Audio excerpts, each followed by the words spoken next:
Oh, hey guys, it's Taylor. Hey guys. We're actually going to be making it official with one of the great loves of my life. Loves of my life. Diet Coke. Pop star Taylor Swift is the latest in a long line of celebrities peddling death upon the people of the United States and the world. She's saying the love of her life is peddling death. Coke is it, peddling death.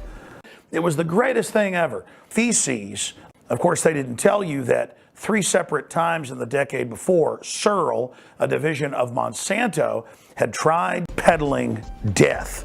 All the previous studies that had killed the lab animals when it was mixed in with Donald Rumsfeld feces, the aspartame molecule breaks down once it gets into the stomach into wood alcohol and, of course, good old formaldehyde. And look how good formaldehyde is for Donald Rumsfeld. Now, the problem with aspartame is it's a cumulative poison, so it doesn't kill you right away. And that's why these companies like Coke are able to get away with peddling death.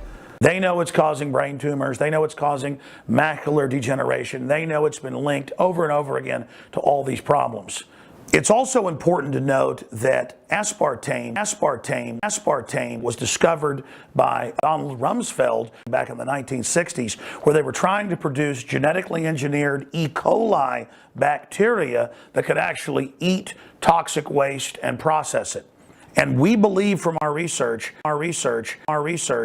aspartame is actually the first genetically modified bacteria producing a so-called food product in history. Donald Rumsfeld is a very old genetically modified organism. And so everyone drinking Diet Coke, everyone chewing different even sugar gums that have it added to it, the thousands of products out there, you are eating Donald Rumsfeld feces. So in essence, Taylor Swift is telling us she loves genetically modified Donald Rumsfeld poop.